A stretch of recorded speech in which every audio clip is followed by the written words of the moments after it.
আসসালামু আলাইকুম বাংলাদেশি ভাই ও বাবাজিরা। আমরা সৌদি আরব প্রবাসী।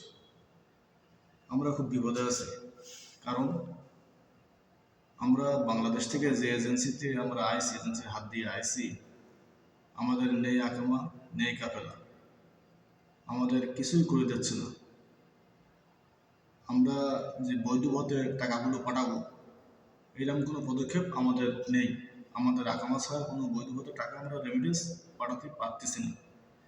আমাদের এখানে কমপক্ষে 20 জন লোক আছে, একই অবস্থা, একই হাল।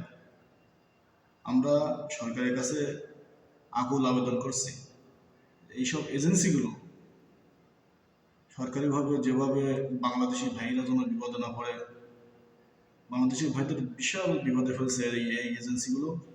এইরকম হাজার হাজার প্রবাসী বিপদে আছে। আমাদের সবাই আকুল আবেদন যেন এইভাবে কোনো বাংলাদেশি আর বিপদে না পড়ে, সেইভাবে সরকারের কাছে আমাদের আকুল আবেদন।